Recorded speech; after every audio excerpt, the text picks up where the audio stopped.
Howdy, howdy, howdy, my name is Anachi Sasuke. Welcome back to Let's Read Prequel. In the last episode, fire practice happened. And a crab died, and another crab didn't die. And then apples were eaten. Now it's time for a meanwhile.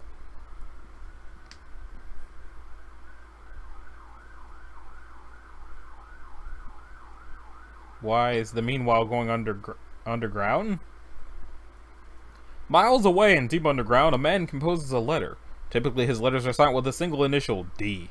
This letter, however, is much different from his usual correspondence. This letter, he feels, warrants his full name. Enter name.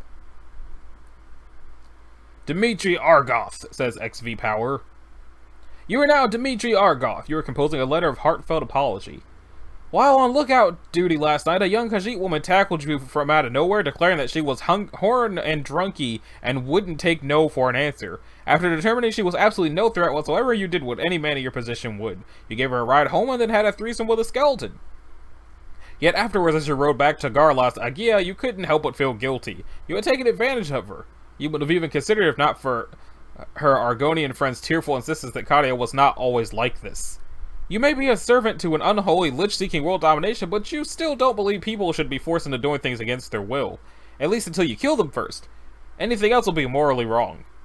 Boop. With this in mind, you have written a more comprehensive letter to the Khajiit. You explained your mistake and offer to make it up to her however you can. Maybe you'll send it with a pouch of gold or a couple of Welkin stones as a goodwill offering. Actually, you recall her saying that she would one day stop being a drunken whore and become the best wizard ever. Perhaps she'd like to become your apprentice. You're sure the other guys would brighten up to her a bit, if it means adding one more to the Worm King's followers? Oh, look at the kitty batting at the magical thing of probably dark power. Then again, if you took on a Khajiit apprentice, the other necromancers here might start thinking you have a cat thing. Dimitri, contemplate the offering.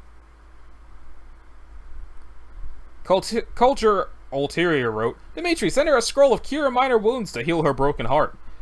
Abba Minor wrote, why not include a scroll of summon skeleton as well? Ah! Both very good ideas. Any aspiring spellcaster can benefit from a few good scrolls. These ones are just collecting dust anyway since you know both spells by heart. Still, weak scrolls are not a very substantial goodwill offering on their own. You should probably send her something else as well. Mason the Killer wrote, also send her a human heart, hollow it out and fill it with candy. Bitches love hearts and candy. Language, sir! Nevertheless, you have heard that women appreciate hearts filled with chocolates. Then again, you don't actually have any human hearts available. Most people don't know this, but intact human hearts are notoriously difficult to extract. It's nothing like all of these Jamora hearts, which you just sort of pop out with a spoon. Giving her a Jamora heart might send the wrong message. You're not entirely sure what message it would send, but it will probably be the wrong one. Iron Saber 48649 wrote, Dimitri, send her some gold and that mortar and pestle. Alchemy is also very useful to all wizards. Thoughtful, but sadly not an option. This is the only mortar you have, and you use it on a regular basis. These days, it's not like a necromancer can just swing by the Mages Guild to get new alchemy equipment. Somebody strange wrote, send her one of your cats. Girls love cats, right? And since she's a cat, she should like it even more certainty. What? No! You refuse. While you don't doubt the Khajiit's responsibility as a pet owner, you're planning to ask Baralorn to deliver this letter for you. You've seen how that elf treats his pet rats, and you expect he would act no differently towards one of your kittens. He probably doesn't even know what cats eat. That's adorable. Wait, is he feeding them the heart? Why don't you mix up a gift basket of several restore health / magic / fatigue potions? The simpler ones aren't too hard to brew, and any adventurer worth his or her salt and septums, or weight and septums, I don't know why I said salt, would never turn down such a practical and thoughtful present. Now that's something you can work with. You already have a decent selection of potions. You think you even have a basket in the other room. You could easily put together a thoughtful assortment specifically tailored to an aspirant mage. You could even pack the empty space with spare alchemy ingredients in case wortcraft is something she wants to look into. 2 potions of spell resistance, 1 potion of healing, and 3 potions to restore her magicka? You wish you could include 1 to fortify her overall magicka reserve, but you simply don't have the stuff to make it. Your friend Landarumil prohibits certain ingredients from ever entering these ruins, among them ginseng, nightshade, hyacinth, nectar, and ginkgo leaves. The exact things you need, in other words. Now that you think about it, you're not sure it's appropriate to send a bunch of bottles to someone who's possibly an alcoholic. There's also a good chance one or two of the bottles will get damaged in transit. Still, the gift basket is definitely the best idea you've had so far. Zedify wrote, inspect your chest for better gift material. Well, this robe was the first thing she went for when you met, but she didn't seem to care for it much. No, not your chest, the chest in the corner. Ah, your treasure chest. That makes much more sense. You call it your treasure chest anyway. It's actually just full of old trinkets from earlier in your magical career. You really should have pawned them off by now, but they all carry too much sentimental value. But you could see yourself parting with one here for the sake of apology. Let's see what you've got. Your old ring of firewalking. It's an ordinary brass ring with a pretty basic fire resistance charm on it. Back when you were starting out with the Mage's Guild, you had a bad habit of burning yourself with your own spells. This ring was probably all that kept you from just giving up. You doubt it will be much use to most other mages, though. Your amulet spell reflection! Not very powerful, but it was the first thing you ever had custom enchanted. When you moved to Kvatch as a teenager, you were scared to death all the other mages were going to pick on the new little necromancer. After you had this enchanted, you showed around confidently and made a big deal about it to everyone. No bullies ever did cast a spell on you, so you like to think the amulet at least works as a deterrent. Your Wand of Silence. You don't see many wands in Cyrodiil. Magic users here tend to favor staves. This one saved your life on multiple occasions, possibly because bandit wizards have no idea what it was. It's been used some, but it still has a good 8 or 9 charges left in it. Of course, now that you know silencing spells by heart, the wand is more or less obsolete. Someone with a habit of angering the wrong people will probably find it very valuable, though. And Mr. Scruffles! First cat you ever owned! You keep him in the chest because he doesn't really get along with the younger cats? Purr. Not a chance in hell you're giving the Scruffmeister away to anyone ever, even death. Well, it's a zombie, isn't it? However, one of your old magic items or a gift basket will be the perfect thing to send with the letter. Showering her with gifts might give the wrong message, so you think you'll just pick one of the 4. The ring! Pick the ring! Ring of Firewalking. Everyone wrote. Ring of Firewalking, 43. Gift basket, 19. Amulet of Reflection. Wand of Silence. Everything! That Welkin Stone, nothing. My username's Mud wrote, you should send the ring, but make sure to attach a friendship diamond to it so she doesn't get the wrong idea. After thinking it over, you decide to send the ring. It's small enough that it won't get damaged during delivery, and it's useful enough that she will probably appreciate it. At the very least, it may protect her if she's ever accosted by a hostile mage, and it's not like giving her a ring will cause any problems. You compose a brief postscript describing the ring's powers and the impact it had on your magic career. You also explain that she can send a reply to you via Baerlorn if she wishes, and you mention that you really wouldn't mind meeting her again as a friend, apprentice, or something more. Of course, it would be awful creepy if she saw the ring and thought you were proposing to her after a one-night stand. You attach a small friendship diamond to the ring to make sure she doesn't get the wrong idea. That would be awkward. Doesn't that make it look like an engagement ring, though? At least you're pretty sure diamonds signify platonic friendship. You don't have much experience when it comes to relationships or their associated symbolism. You really hope she replies, though. Even if she doesn't want to become your apprentice, perhaps you can still provide tips on how to learn magic alone? Bibliophile wrote. So now we know that you have in fact studied in Kvatch. Surely you still know some people there. Surely you were not completely without friends. Surely one of your old comrades will be willing to take on an enthusiastic young Khajiit apprentice. What, at the Mage's Guild? The Mage's Guild is nothing but a cesspool of closed-minded simpletons with no appreciation for the oldest and most revered magical art. And that thing they call a Kvatch Guild Hall? Nothing but a bunch of filthy traitors. Blah, blah, huge witch. Well, okay, that's a pretty blatant exaggeration. The cat looks worried. But you still don't want to endorse that organization anymore, given its latest stance on your profession. One day you'll show them that necromancy isn't too dangerous to support, even if you have to show it to their magically reanimated corpses. But that's just a long-term goal. Right now you have to send this letter. You put Scruffles back in his box and seal your envelope. Baerlorn usually drops by a couple times a week. You're not sure whether he's here right now. Dimitri B. Kadia. Phantom Charlatan wrote, Dimitri B. Kadia, I mean be Dimitri pretending to be Kadia. Read your own letter and react to it as if you expect Kadia would. Oh wow, I never expected to hear from this guy again, nor did I expect him to remember my interest in the magical arts. I'm pleasantly surprised by this ordinary friendly gesture. Maybe he's not such a bad person after all. Yes, everything seems in order here. Findus Spawn wrote, Dimitri check to see if Baerlorn is here right now. You head towards the entrance to look for Baerlorn. If he's not here, whoever's on guard duty should have at least have some idea when he's coming. Oh, great! It's Landor Ramil. Landor Ramil turns to greet you. Hey, Dimitri! I have a riddle for you! What's a necromancer named Dimitri and has a threesome with a skeleton rather than his best elf friend? I already explained this, you tell Landrumo. I just found the whole idea of sex involving more than 2 living people to be really weird. God, Dimitri, you're such a fucking prude. If anyone else was on guard with you last night, we all would have been in on that. You were the worst guard. You ignore Landrumo's verbal assault and change the topic. Is Barrelorn here? I need him to run an errand for me when he heads back into town. I haven't seen him yet, Landrumo answers. He's probably coming sometime tomorrow. Wait! You are holding a letter! I can see this is a thing you're holding in your hand. You're sending a letter to the fucking Khajiit, aren't you? You're organizing some awesome escapades no one else is invited to, aren't you? This is a thing you are doing, isn't it, Dimitri? Dude, take a potion of chill, you tell Landrumo. Yes, I'm sending a letter to the Khajiit from last night. No, there are no escapades involved. Among other things, she mentioned an interest in magic, so I'm offering her a position as my apprentice. Completely platonic. I'm even sending her a friendship diamond ring to signify how completely platonic this offer is. At least you're pretty sure that's what diamonds signify. Show other commands. Novendai wrote to Dimitri, whoa, hold on for a second. You're trying to enter a platonic relationship with a Khajiit with whom you seem to be very fond. At least one of your necromancer buds is extremely disapproving of this. Necromancers, in all fairness, not all of them, have a tendency to kill things of which they disapprove. Do you really want to bring Katia into a situation that may be very, very dangerous for her? The Scruffmeister might be okay with being a reanimated corpse, but Katia might not appreciate so much. McFrugal wrote, avoid a violent confrontation with your fellow necromancer. Tell him again to calm the fuck down. You're not having a threesome with him. The best you can do for him is to put in a good word for him with some cute babes you meet but don't have sex with. Upon hearing your intentions, Landrumo blocks the exit. Come on, Land, it wouldn't be that bad having a cute little Khajiit apprentice around, right? It absolutely would be that bad, he replies. I refuse to let you go any further. Maybe she's got some friends. No. This has become much more than simple jealousy, Dimitri. Think about the luck!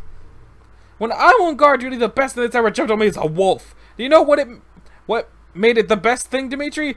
The fact that it wasn't a fucking bear. And then when the drunk naked cat girl shows up, it just so happens that our current guard is a complete selfish a-hole who rides away with her into the sunset. Then you're going to take her on as an apprentice. She moves in, and you constantly do apprenticing. Next thing you know, through a stroke of misfortune, she's carrying a litter of your impossible interspecies children. Then do you know what we have, Dimitri? Black cats. We were already having shitty luck, Dimitri, and this obviously the beginning of a bad luck spiral that will doom us all! Your careless actions will make our luck so bad that it will cause us to have worse luck, which will make our already bad luck even badder. That's racist, and also impossible. Show him the passage in that copy of Notes on Racial Phylogeny and Biology that you've been keeping around purely of academic interest, of course, which elaborates on the physiological differences between humans and beast folk. Dimitri, also, there's no such thing as bad luck. If someone were to, for example, walk under a ladder, this would raise the amount of bad luck they have temporarily. This raises the odds that something else will happen that will give them even worse luck, and so ad infinitum, at least until they were the most unlucky person in the world. Because this does not happen, one can infer that bad luck simply does not exist. Quod erat demonstratium. That's racist, speciest, and impossible. Pardon my colloquialism, but I'm pretty sure that makes you a jerk, an asshole, and an idiot. I don't know whether I should be offended or feel bad for you. Look, I've got a copy of Notes on Racial Phylogeny right here. Right over here. It specifically says that there's never been a single documented case of a Khajiit hybrid. That means it's either completely impossible or incredibly unlikely. And even if it was possible, you don't know that they'd be black, but Khajiit biology is already the weirdest thing ever, and I'm not even sure if parental genetics plays a role. And even if black cats did happen, luck doesn't compound. Sometimes people have good luck and then it goes away. Sometimes people have bad luck and then it goes away. Bad luck doesn't constantly cause itself to worsen any more than good luck causes itself to get even better. If that happened, and if everyone had even the slightest bit of good luck will suddenly have all the luck, and anyone who had the slightest bit of bad luck will be miserable forever. And that's ridiculous. Someone having bad luck doesn't mean they'll get even more bad luck, just like someone having good luck doesn't mean they're going to have all the even more good luck. Looks like I came down while the only guard was distracted. Pretty amazing timing, right? Dimitri, attack. Tiger86 wrote, Dimitri, you're a mage, damn it, fight like one. Disintegrate his sword, shock him until his heart is cooked inside his chest. Summon some zombies to eat his flesh. Stick to your principles and prove that bad luck and good luck are all in the mind for Katia's sake. Snowman wrote, animate the corpse of your friend. Ye old spellless, silence heals, summon skeleton, blindness, toxic cloud, hug all kittens. You are a necromancer, not a battle mage. Your actual combat skills are rather lacking. All you typically do is hide behind skeletons and run for help when things get too hot to handle. And while you'd love to reanimate Landurumil's lifeless body, reanimating a corpse takes hours of rituals and preparation. Of course, you could just summon up a skeleton someone else made. It should at least slow the orc down while you go get help.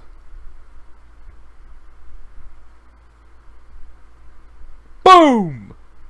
Skadoosh!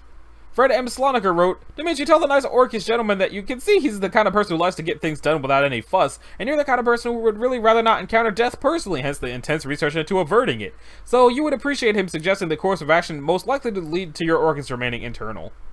Sorry about the skeleton, feel free to ransack the place, I am okay with this.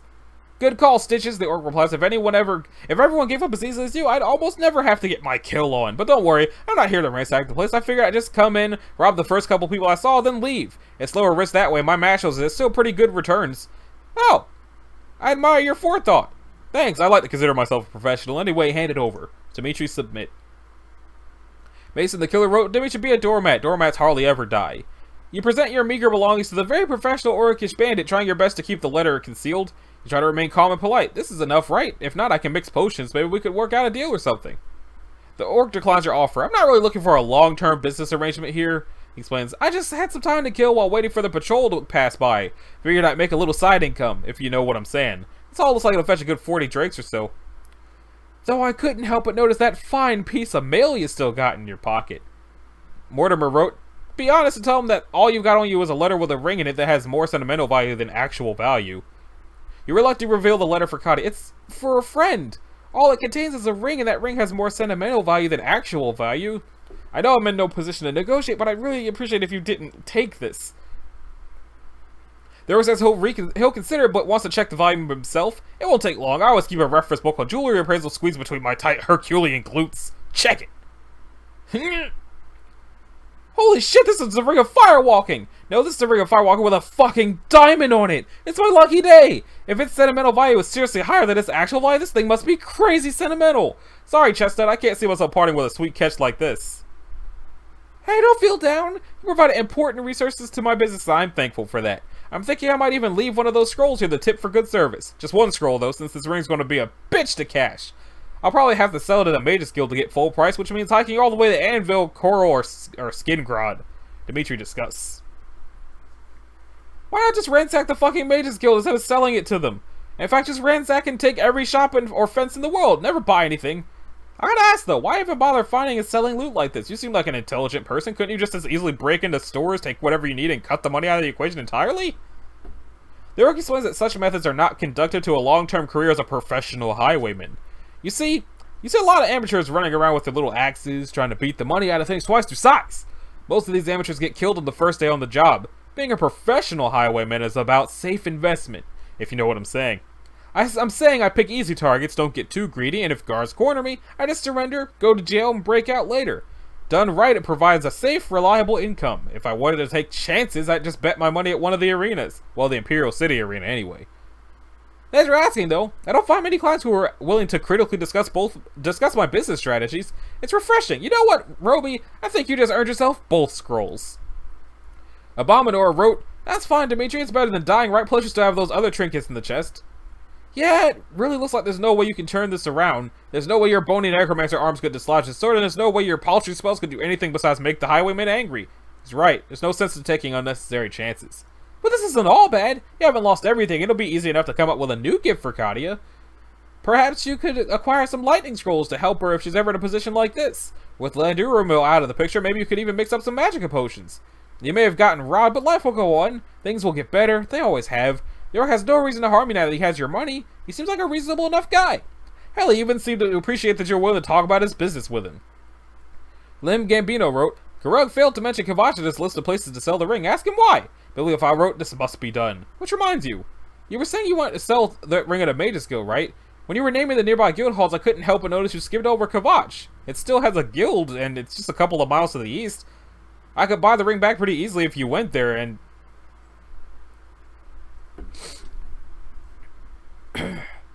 We don't talk about the fucking Kvatch's Mages Guild. As you bring your sword back, swing the tip so it cuts his throat and watch him bleed to death, unable to scream. Four-leaf clover! Wooby Frood wrote, ring refused to fit on the orc's sausage-sized fingers. Looks like that sweet ring got stuck when I jammed it into my beefy sausage-sized finger. Figures I'd have some bad luck today. Elsewhere. You know what? Even though this will make for a short episode, I feel like that whole diversion makes a good stopping point. So just have that episode be everything they just had with the necromancer in between the meanwhile and the elsewhere. So, this has been Anachi Sasuke. I don't know what number episode this was off the top of my head, but this has been Prequel, and in the next episode we'll see what's happening elsewhere. If you liked it, a like and a subscribe will be groovy. If you didn't, you need to do either one of those things, and I will see y'all in the next one. Later.